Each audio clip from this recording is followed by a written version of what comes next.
This presentation is brought to you by Alpha Echo, specializing in security advice and enterprise-wide cyberworthiness. Telstra, we're always better together.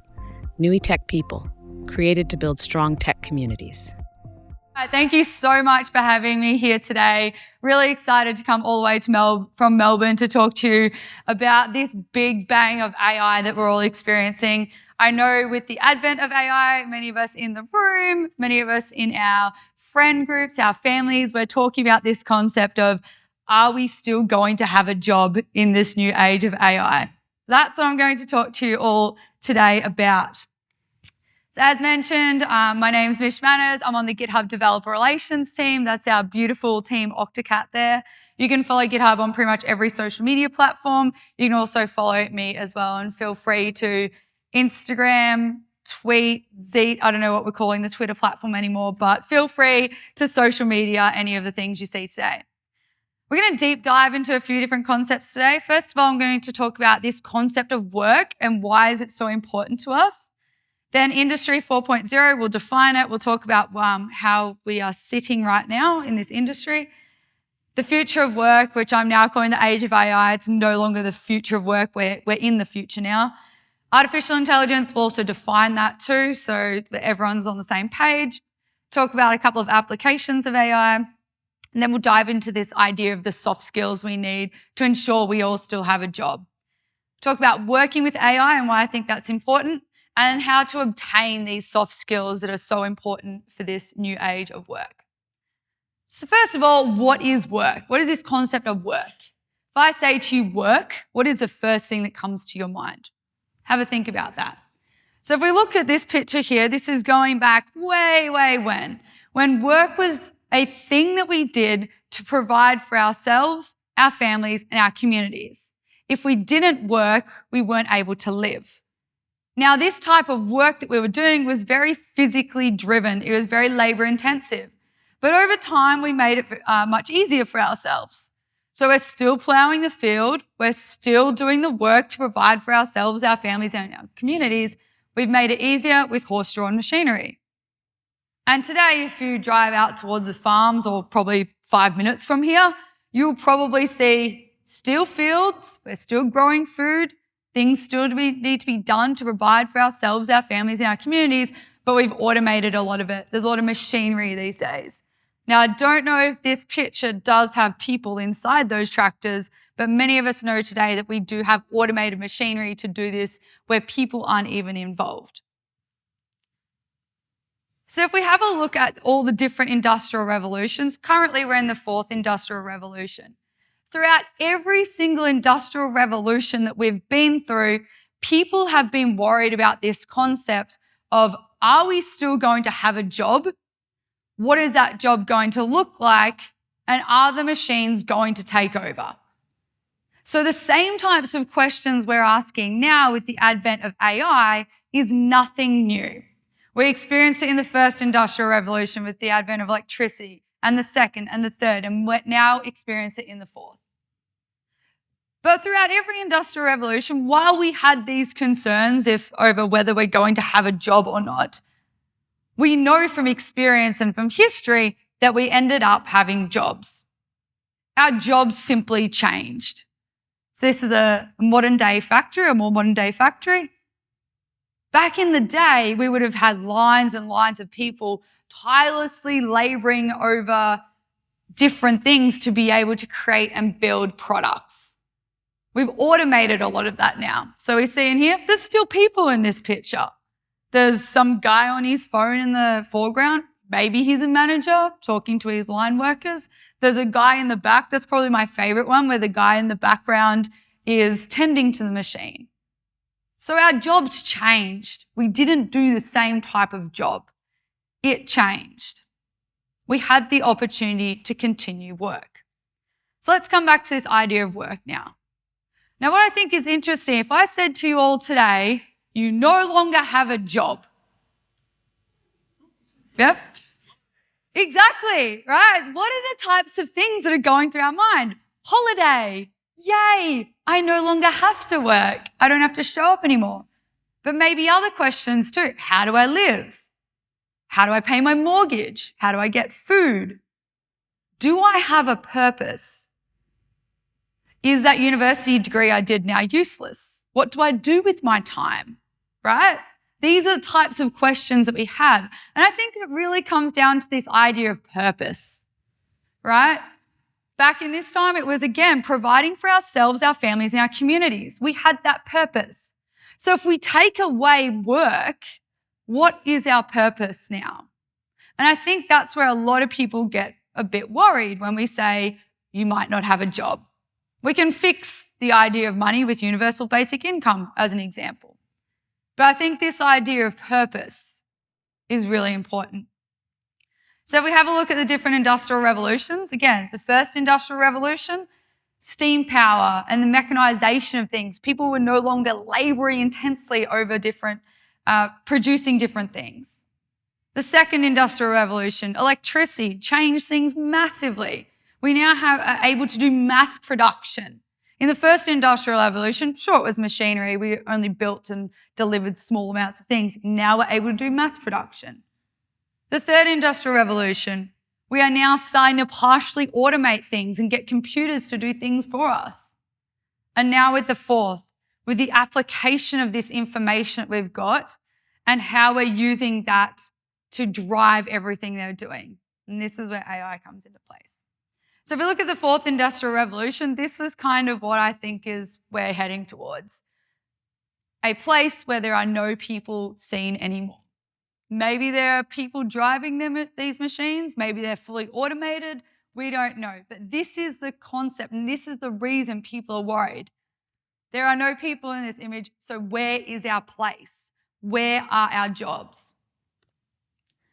So to define the fourth industrial revolution from IBM, it is synonymous with smart manufacturing, digital transformation, real-time decision-making, enhanced productivity, flexibility. All these type of words are things that we've been trying to move towards as humans throughout history. We've always been trying to be more efficient and more effective, more productive, right?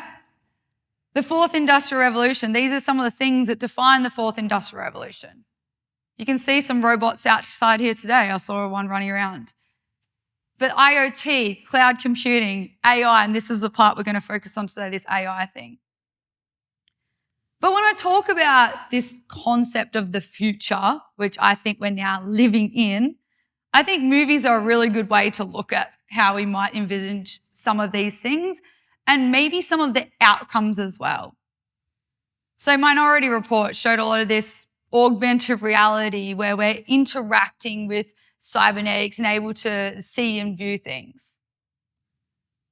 WALL-E, has everyone seen WALL-E? Because I kind of don't want to spoil it for you if you haven't. But I think WALL-E, while it's such a cute and amazing, like WALL-E is so cute. I mean, come on. It's such a cute, amazing story. But I think there's this real undertone of cynical and cynicism here.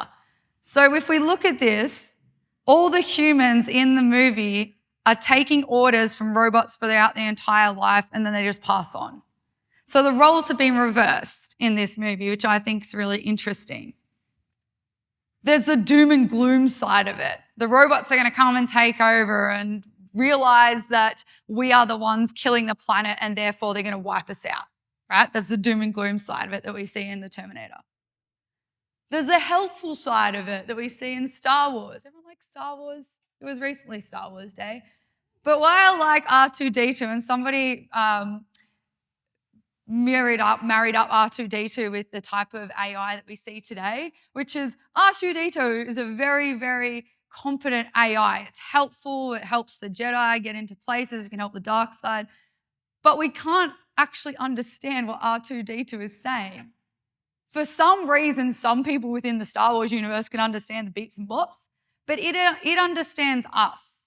And I think this is this really interesting concept here between us being able to give instructions to a computer and it understanding. Following the Star Wars theme, I quite like this concept, which is from one of the episodes in The Mandalorian, and this is one of their planets that they go to. I think it's Phase of 15 or something. And what I like about this is really interesting. Inside the dome, all the people are partying and having a good time, and all the robots are out working. So again, this idea of, oh, yay, we can go on holidays now and we can go party because we no longer have to do jobs. All the robots are doing the jobs for us, right? That one's in there again because it's doom and gloom. But I also really like the Marvel side of it, which is this very intelligent system that Tony Stark built. And it shows the two sides of AI. It shows the side that is helpful and useful to humans in Jarvis, and it shows the side that is cynical and wants to wipe out humans with Ultron. Again, spoiler alert if you haven't seen Age of Ultron. But why I think people are really worried about some of these concepts that we're seeing in movies is because they're not just concepts that we see in movies. They're actually happening in real life. So people are being replaced with self-serve checkouts. Customer service is being replaced with the, hello, please dial 1 so I can help you out, right? In a lot of ways, this stuff is really helping people to then go and do the things that people are really good at, right? It takes off all the, hi, I just need to change my seat, or hi, I just need to know when, the balance of my bank account, right? And then people can go and help the people that actually need a lot of help in that situation. But let's see if a robot is going to take your job. So everyone grab out your phones. You can either scan that QR code or look up this website. If you've done this in one of my talks before, I found this new website, which is way more up to date. It's been updated like this year. So this is relatively recent stuff, right? So willrobotstakemyjob.com. And on that website, so I'll wait till everyone's got their phones out and doing it. Cool. Right, once you got that, you'll go to the website and enter your job title in here. I'm just going to put developer because a lot of us in the room here are developers. We can click web developers there and we can have a look at what's actually happening. We'll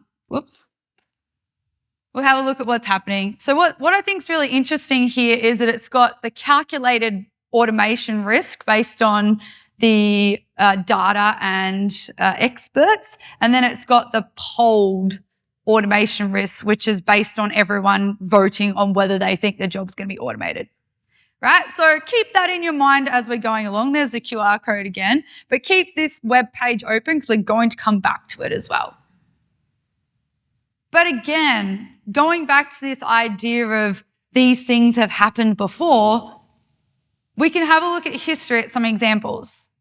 Writing was an example. So when writing was first invented, everyone was worried. People are going to become dumb, was what the thought was. If we no longer have to remember information, we can just write it down and refer to it later. This means people are going to become stupid. But that's not the case. What happened instead was this massive wave of innovation because people's minds were freed up to go and think about how to solve some problems. We didn't have to stuff our brains with memorizing lots of information, phone numbers, street addresses, information we needed to do our job. One that's a little bit closer to home, calculators. Who was around when calculators were banned at school or university? Pretty much everyone. I mean, they were banned when I was doing it as well. But when calculators came out, they said, well, does that mean we no longer need accountants? Does everyone have an accountant in the room or knows of an accountant? Right, their jobs still exist. But the way they do their job has been changed due to these machines. Now, I really like this famous quote from a guy who did a TED talk, which is this concept that machines have all these instructions that we give them and then they do a job. But we as people have this concept of being able to be creative. And I think that's what's really important that we need to remember. But again, people are worried because things like this exist, right? Has everyone seen the Boston Dynamics in person? A few people? Right. So we've got all these robotics that are able to do a lot of the things that we can do. And what people are really worried about is this concept of artificial intelligence, which a lot of us are seeing these days, right? And the reason people are worried is because not only can AI in a lot of cases do our jobs, but in many cases, AI can do our jobs better than we can. And that is where everyone is worried. So to define AI, because a lot of people have various understandings of what it is, again, I'm going back to IBM because they just do a lot of research into this area. And it's this idea of leveraging computers and machines to mimic the decision-making capabilities and problem-solving of the human mind. That is what AI is designed to do. And that is why people are worried. If AI is designed to mimic what we do and how we think and how we solve problems, where then is our place in this world? Some examples of AI artwork. Has everyone tried using different various forms of the artwork? So this one was Night Cafe.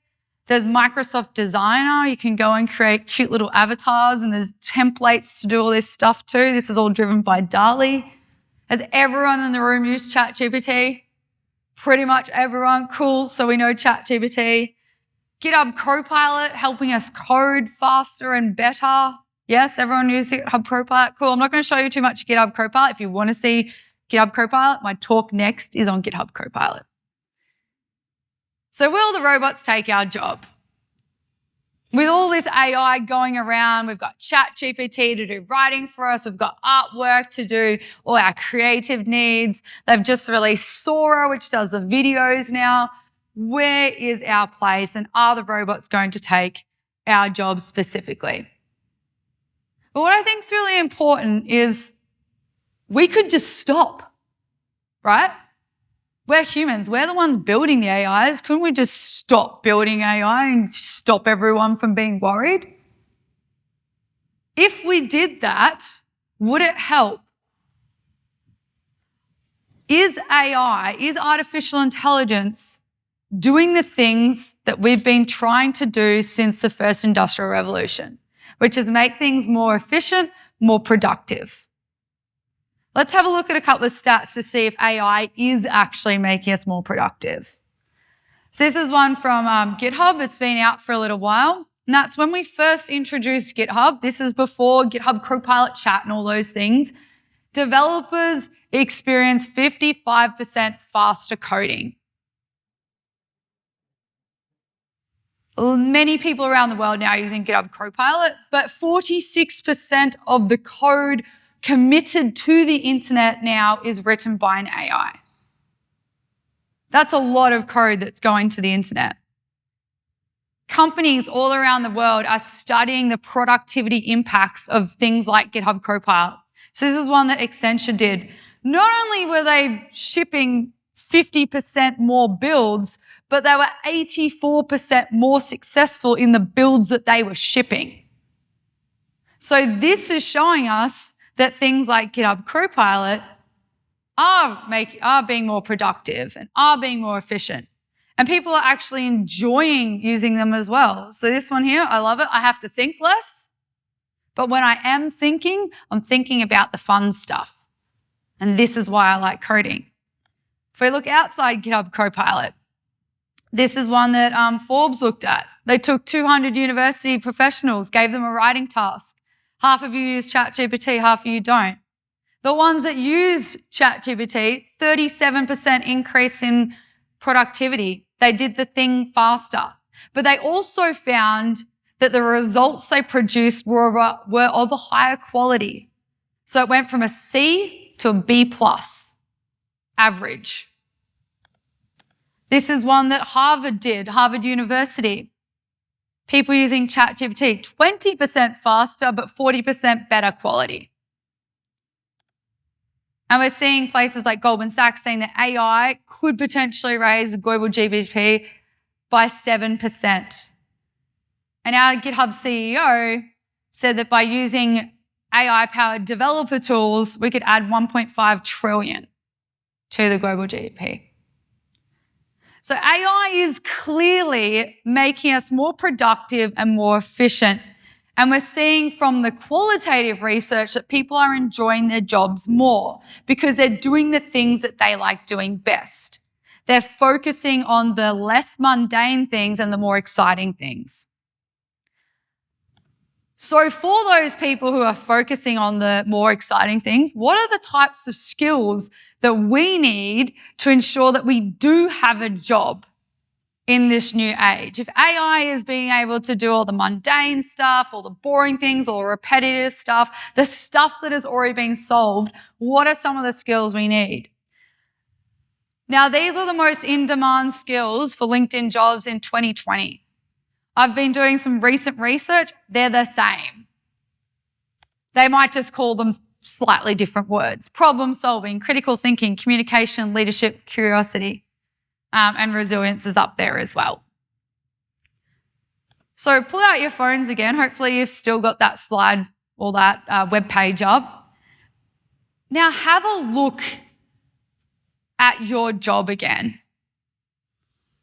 You had the percentage of likelihood to have it automated. But if you scroll down a little bit, what you'll see is this automation risk and some of the important qualities that are difficult to automate. You can have a look at all the other things there, but I think that's really interesting, is looking at that piece that's difficult to automate. How do we focus on those things? So this one here said it was originality. Right? So that's that creativity, problem solving, critical thinking. And I'll give you some examples. This is some artwork I created in Dali, or Night Cafe. First glance, looks all right. But if we start looking a bit closer, there's 1, 2, 3, 4, 5, 7 fingers on one hand. There's like another hand growing into another, right? Even artwork that's really good, there's something about it that you can always tell it's an AI based, right?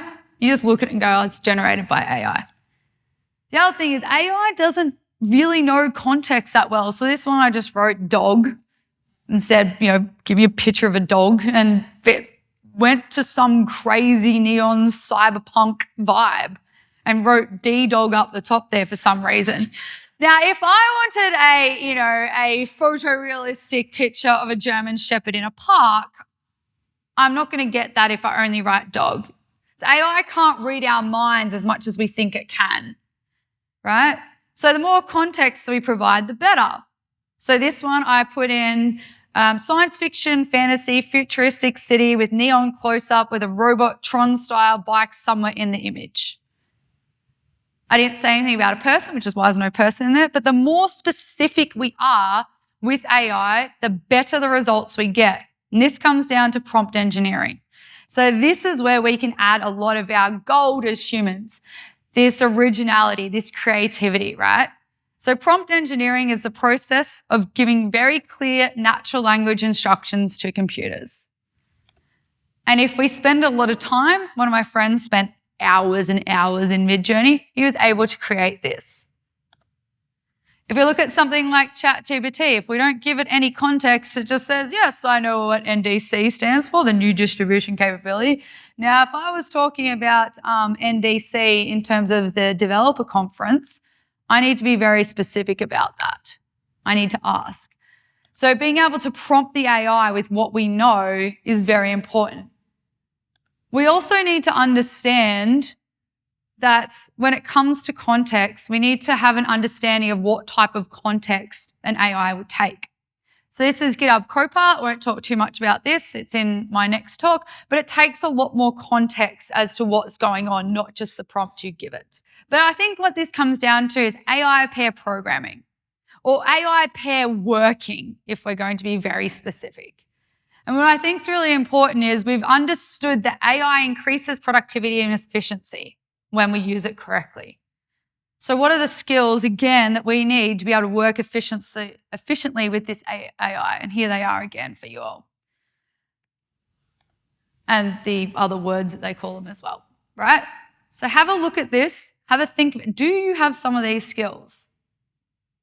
Now, what I think is really important too is if we look back onto history and understand that throughout every industrial revolution, we do jobs that didn't exist before. Think about the types of jobs we have in this room. Probably a lot of you have a job that wasn't available 5 or 10 years ago.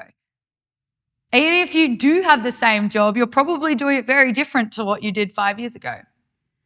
So here's some of the new available jobs that are popping up in this new age of AI. Machine learning engineer, prompt engineer, natural language processing scientist, business intelligence developer, computational linguist. These are just a few of the many jobs that are now becoming available. For example, I did a quick search yesterday or the day before for prompt engineer, 2,864 available jobs with the title prompt engineer. So yes, we're not going to stand here and say no jobs will ever go away. There are going to be some jobs that aren't around, but there are going to be a lot more new jobs. Another interesting thing is that the existing jobs we have now are going to dramatically change. Director of marketing is a very sought after job right now, but it is asking people to have experience in AI. Data scientists, again, very different to what data science was doing 5, 10 years ago.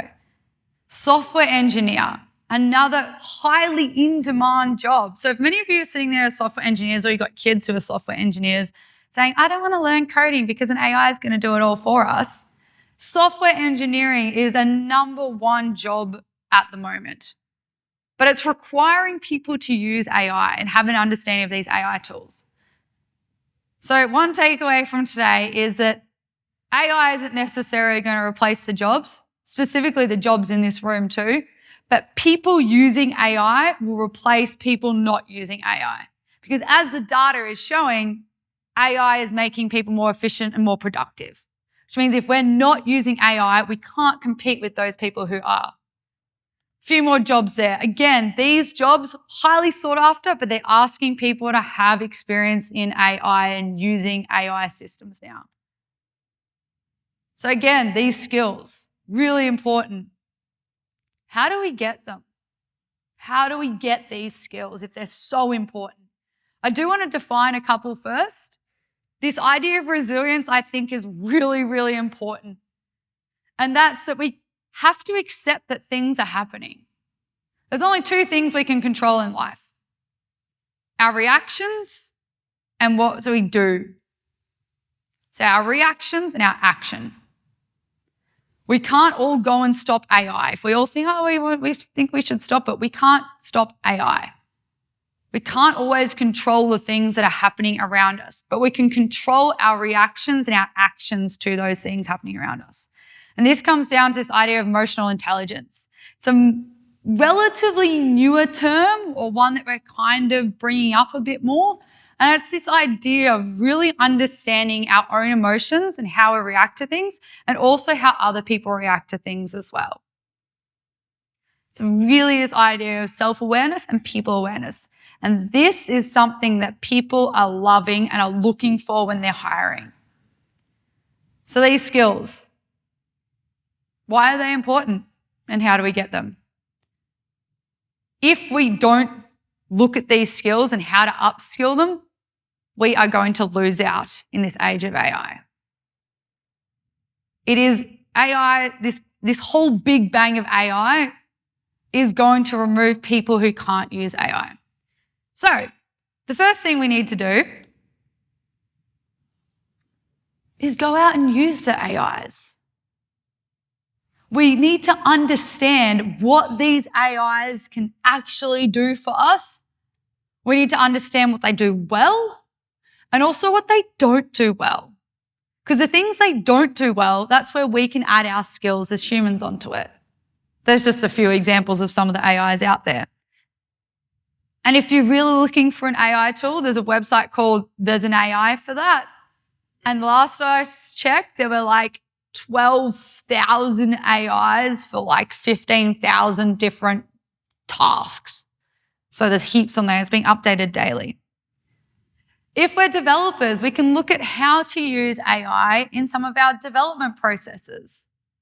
There are so many different and cool AI tools out there for us to use. We can contribute to some of them that are open source as well.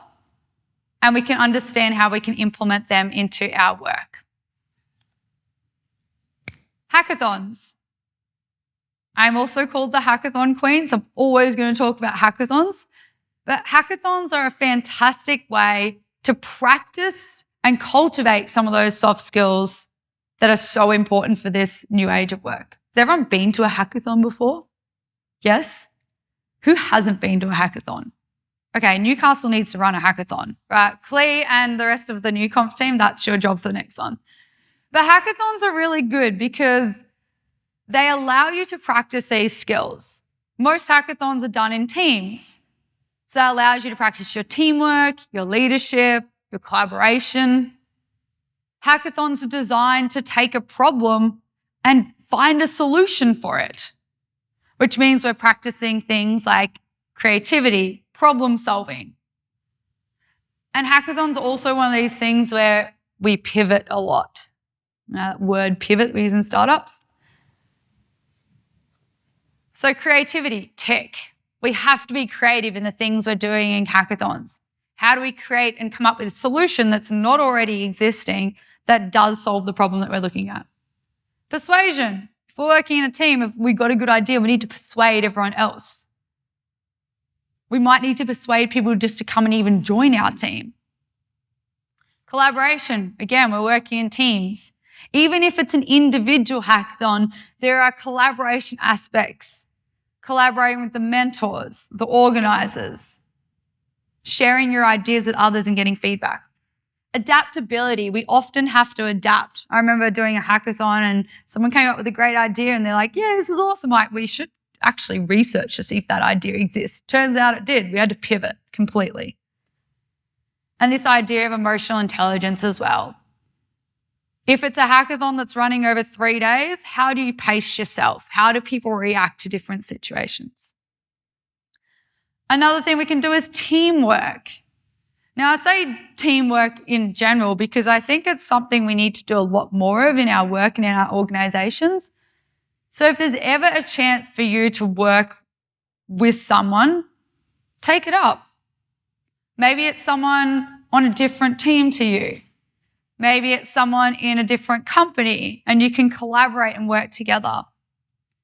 So teamwork, we have to persuade people to come and work with us or to use our ideas or to research something specifically or to come and be volunteers and organise an event. Collaboration, an absolute must when it comes to teamwork. Adaptability, adapting to, is there a new policy in the company that we have to change our ideas to? Is there a gigantic line of people out the door waiting to register for a conference and therefore we need to push back 5 minutes? And emotional intelligence, again, how are we reacting to situations that are coming up against us? Hiking. Now, I use this example because it's something I really love, but I understand not everyone can do this, whether it's due to personal situations or even physical situations. So if you can't do hiking, find something else that kind of allows you to do some of these things I'm about to talk about. Now, the reason I love hiking so much is because, and I'm talking about, I often do a lot of multi-day hikes, and there's a lot of things that go around to doing a multi-day hike. There's the planning involved, which is a big thing before you actually get on the hike. But once you're on the hike, the weather can change. Someone in your group might get injured. I really like hiking because it allows us to practice some of these things when it comes to developing skills. Now, I say creativity because there's often situations where you have to come up with a creative solution while hiking. Is your gas can run out of gas and you need to figure out a creative solution for making fire and cooking your food? Collaboration. Most of the hikes we do are in groups, so we have to communicate and collaborate very effectively. We have to adapt to different situations, whether it's the weather or the timing on the trip. Emotional intelligence. There's a hike we did recently and someone else in the group was really struggling. And even though I was struggling a little bit, they were struggling more. So I gave them my hiking poles to make it easier for them. So understanding how others are feeling and reacting in situations. The other reason I really like hiking is because I think it's a really good parallel to real life. So I recently went on a hike in January this year, and this was the Instagrammable views that we were promised, right? This is at the top of a volcano in New Zealand. We were supposed to get 360-degree magnificent views. If it was a very clear day, you could see right across 300 kilometers away to the next volcano. I was so excited. This is what we experienced when we got up there. It was a complete whiteout. I was the only one that made it up the top because we didn't have a lot of time, so I dumped everything and basically ran up there. The person who was in front of me, I think 15 minutes, got the view and we didn't, because that's how quickly things can change. And I think this is a really good testament to real life. One of the things I love about hiking is you can hike these magnificent places and usually see really good views. So you're rewarded for your efforts. And then sometimes you're just not. And that's just life. And yes, sometimes we do get these amazing views. This was one a few years ago that we did in New Zealand. So that is why I really like hiking. It really just plays on this idea of real life. Video games. You're all going to go home and be like, Mish told us to go and play video games. Now, this is from Elder Scrolls. Again, great view. But the reason I like video games is because it does allow us, in moderation, to practice a lot of these things. Creativity. How do we solve the problem that we are faced with? How do we complete the quest? How do we grind for the items that we've got? Or is there a better way to get this thing that I'm looking after? Persuasion. A lot of things in video games are done in groups, especially in particular MMOs. You have to persuade your team to do something if it's beneficial. Collaboration, again, a lot of teamwork involved, whether it's an MMO or League of Legends or something else we are playing within a team or a group. We have to collaborate and have effective communication. And we have to adapt to the different things that happen in video games, whether it's an NPC giving us a different quest or their raid didn't go the way we wanted to. And this idea of emotional intelligence comes into it as well. Physical sports, another really good way to practice a lot of these skills. And again, it has the added benefit of being active as well, just like hiking does. But sports, creativity. There are a lot of plays in different sporting teams, particularly within teams sports. So how do we be creative in the things that we're doing? Do we have to change our play or adapt our play? And we've got adaptability on here as well. Do we have to adapt our situation to what the offense or defense are doing? If we have a good idea for something, we have to persuade our team to do that. We have to collaborate with our teammates to ensure we're all on the same page. Has anyone played in a team and you're just going, this team has like the worst teamwork ever, right? Yeah, there's a few of you, right? But when we have good teamwork, we usually win. A team that has good teamwork will often beat a team of very good individual players that don't have good teamwork. Again, we have to adapt to the situations that we're faced when we're playing in different teams. And again, this idea of emotional intelligence to understand how everyone is reacting and how you yourself are reacting as well. I think that's a big one in football, especially when we're like, you need to calm down or you're going to keep giving away 50s. Actually, you guys don't play AFL up here, do you?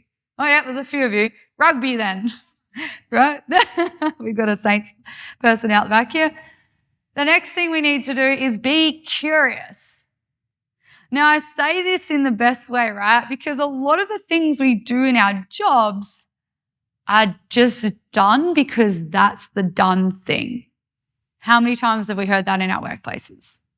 Why do we do it that way? That's just the way we've done it for the last 20 years. I'm going to keep doing it that way. Right? Question why something is done. If we question it, we'll often understand either the root cause of why it happens, or the other person might go, I think you're right. Maybe it is about time we change this 20-year-old process that none of the technology exists anymore. So when we're curious, we have creativity. Okay, that's the way we've done it then. Can we do it differently? Adapt to the changing environments. Again, a lot of the processes that are in our organizations were put in a time when none of the technology we have now was available. And emotional intelligence to understand, particularly if it's a leadership person who maybe has been in the company for 20 years, to understand why they're so emotional about this process staying around. Really important to always be learning. Learning doesn't stop when we finish university. Learning doesn't stop when we've done our masters. Learning doesn't stop when we're out of our probation period at work. Learning doesn't stop when we move from a junior to a senior. We are constantly learning in our everyday lives. And I've got some really good links in the resources that I'll link you all to for some really great places where you can learn for free. But learning, we have creativity when we learn. We have to find new things to learn. We have to go out of our way to look for things. Often collaboration when we're learning.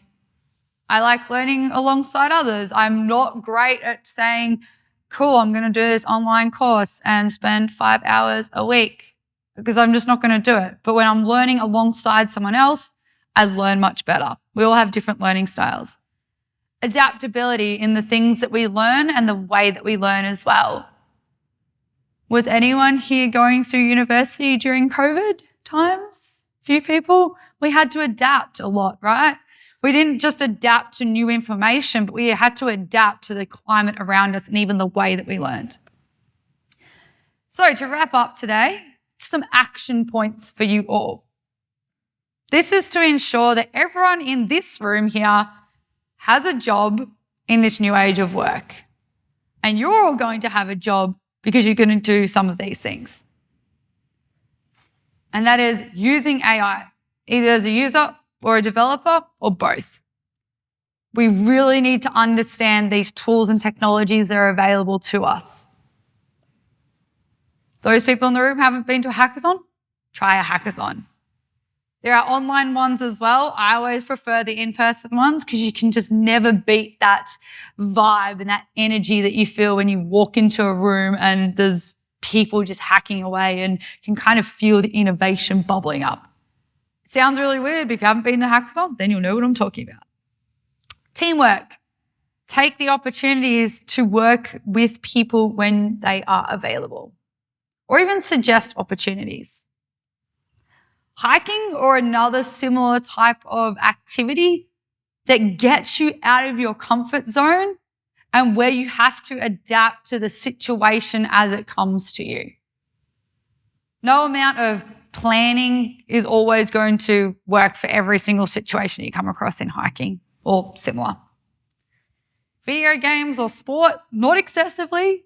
Don't all go home and say, Mish said we should play video games for 8 hours a day. No, that's bad.